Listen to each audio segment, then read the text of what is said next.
Court will sentence you to 3 years deferred adjudication. Sorry, I thought it was I thought it two. was two. Number one, you do not get to determine what the length of probation is. That is solely in the court's discretion. Right from the opening seconds, this case takes an unexpected turn. The defendant clearly believes the probation length has already been decided, but the judge is about to make one thing crystal clear. In this courtroom, recommendations are just that, recommendations. The final decision belongs to the bench. With theft of property less than $2,500 with 2 or more previous convictions, that's a state jail felony. The range of punishment is anywhere from 180 days up to 2 years in the state jail facility and up to a $10,000 fine. Did you understand? Yes, ma'am. No motions have been filed, Your Honor. Outside the agreement, the state is recommending that your deferred adjudication be for a term of 2 years. There be a TAP evaluation, 150 hours of community service restitution, no contact with HEB at 368 Valley High Drive, And this picture you have to put somewhere. and the anti-theft course. Did you understand those were recommendations from the state and the court does not have to follow those recommendations? Yes, ma'am. Then to the offenses charge, how do you plead? Guilty, not guilty, or no contest? No contest. State, any evidence? Yes, Your Honor. State offers State's Exhibit 1 and all attachments. Any objections? No objections. Did you review the waiver and stipulations with your attorney? Did you understand it? Did you sign it in all the appropriate places? Yes, ma'am. Again, did you understand you have a right to jury trial, a right for you or your attorney to cross-examine and confront any witnesses the state would call, and the right to remain silent? Yes, ma'am. Did you understand that today the state will be presenting evidence in the form of witnesses' statements and police reports, but most importantly, there'll be no live testimony? Did you understand? Yes, ma'am. Court will find that defendant has knowingly and voluntarily waived and consented to stipulation of testimony and stipulations. Court will accept into evidence State's Exhibits 1 and attachments. Court has reviewed the same. The court will find there is sufficient evidence to find you guilty. The court will defer finding of guilt as you've applied for deferred adjudication. Are you proceeding with sentencing? Yes, Your Honor. Anything you wish to say on behalf of your client? No, Your Honor. All right. Are you currently employed? Yes. What do you do? This is where the consequences become very real. The judge isn't just handing down punishment. She's looking at public safety. By questioning the defendant's job in home health care, she's sending a message that trust matters just as much as the crime itself. Would you agree with that decision? Home health care. I don't allow people who are on probation in my court to do home health care.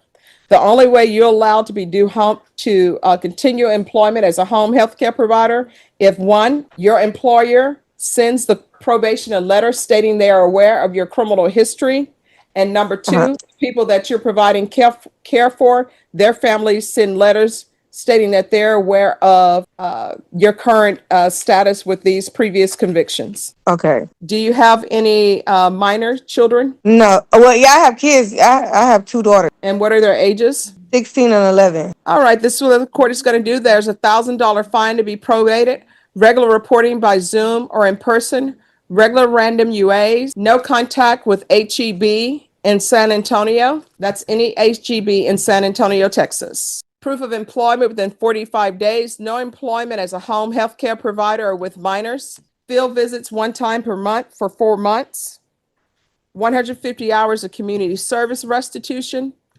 Once parenting classes are completed, 50 hours will be deemed satisfied. The Your remaining Honor. 100 hours will be completed once she completes the anti-theft course. Yes, sir? I thought the agreement called for no contact with the HEB where she was arrested, which is in San Antonio. She lives in Austin. That's not a part of your agreement. That's outside the agreement. So the no contact with all HEBs are outside of the agreement. That's what you're saying? No, what I'm telling you is you didn't agree to a specific. The only thing that you've agreed to is that she has a $1,000 fine that is probated and that I give her deferred adjudication. Everything else is outside your agreement. You cannot bind the court to those agreements. What I have said is she is not allowed to go to any HEB in San Antonio, Texas. Okay. Okay.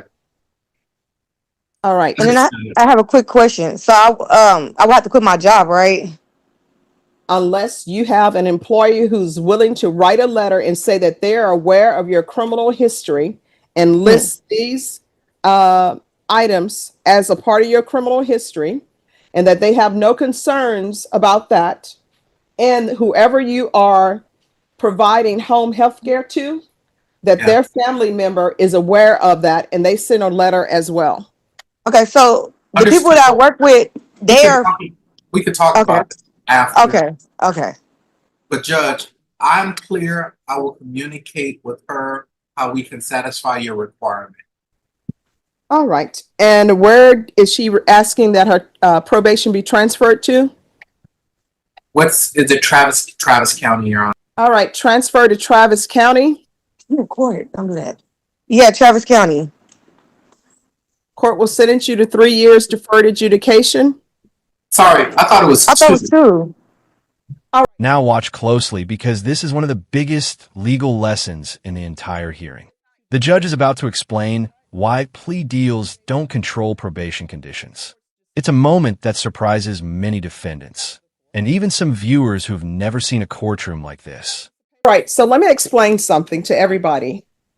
Number one, you do not get to determine what the length of probation is. That is solely in the court's discretion. You all can make recommendations to the court. Anything that's below this line on this piece of paperwork, that is not a part of your plea agreement. And it actually states, note, the parties are not allowed to make binding agreements regarding the length of community supervision or the terms and conditions of community supervision, which are totally dependent upon the court's discretion.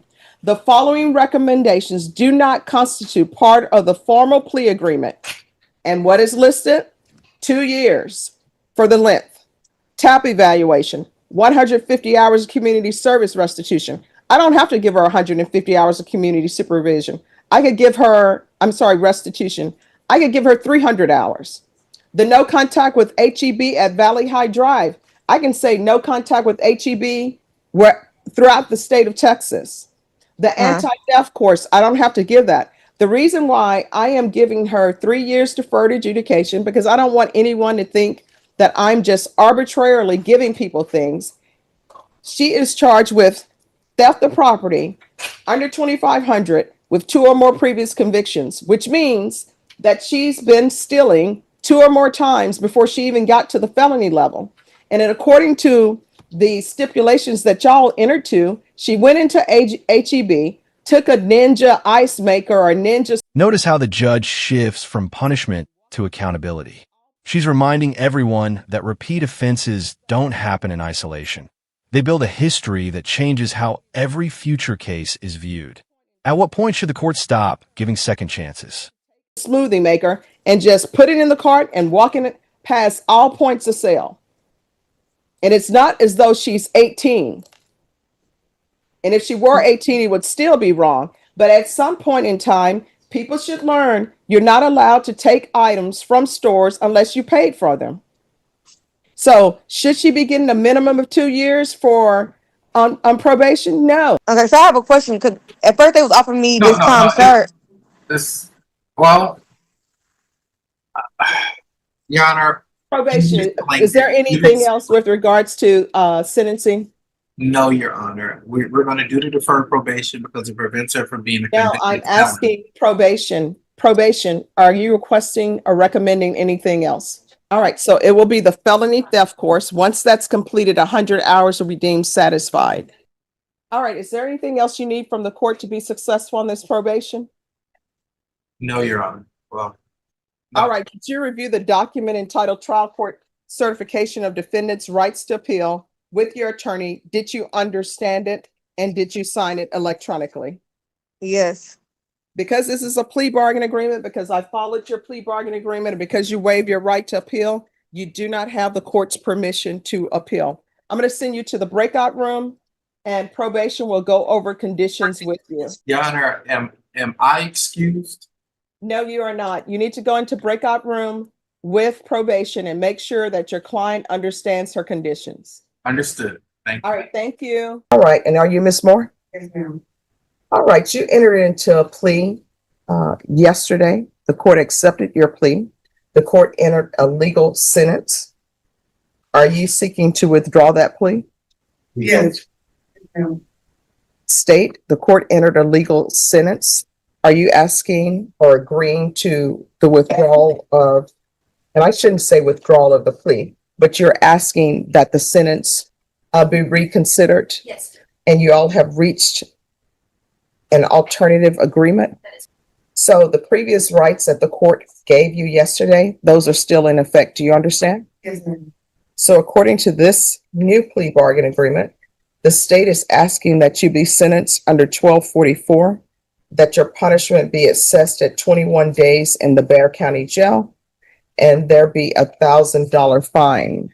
Is that correct? That correct? That's right. Is that the new plea agreement?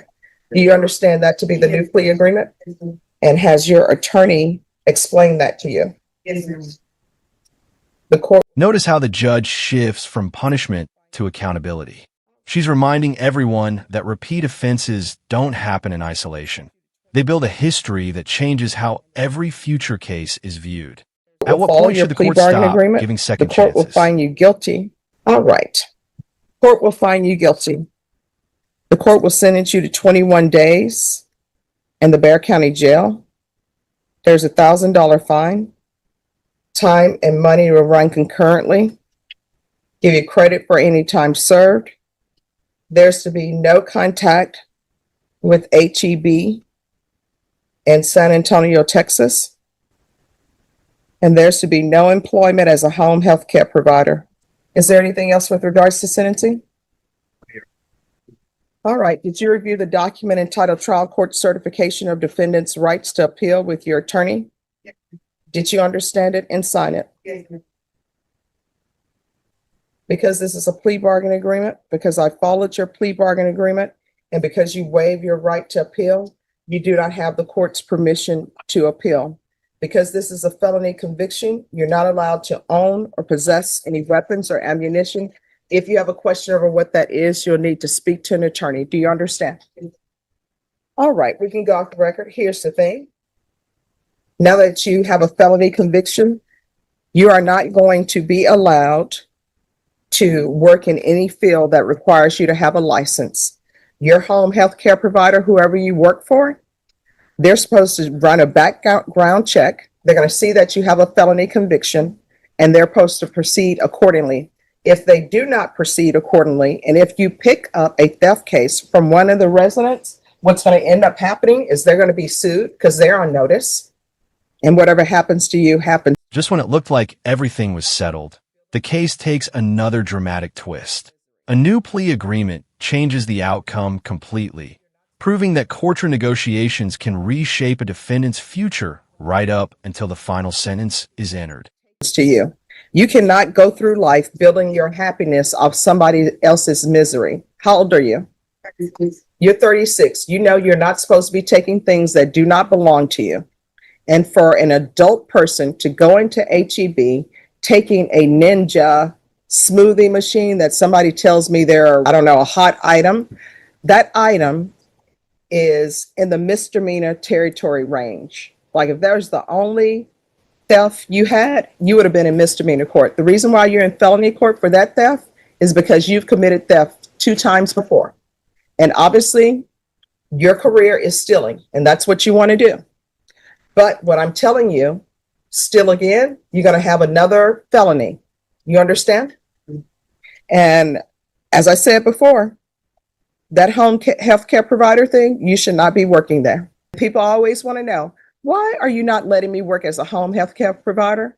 And you know what? If you had a relative was a child who was in a facility where they're a vulnerable person, you would not want a felon taking care of them. Healthcare providers, for some reason, these companies have just decided to, we're going to hire anybody, we'll pay them $9 or whatever they're paying. And they just let anybody care for anybody's relatives. And then when stuff gets stolen, yeah, they'll fire you. And then you go to the next place and become another home health care provider. And nobody knows that there's a felon working with their relatives. And sometimes relatives don't care. They're just like out of sight, out of mind. Hopefully my relative is being fine. And then when items comes missing from their relative, people are like, well, did they really have it? They're suffering from dementia. Did they really have it? They really don't know what's going on in their life. So you are not allowed to work.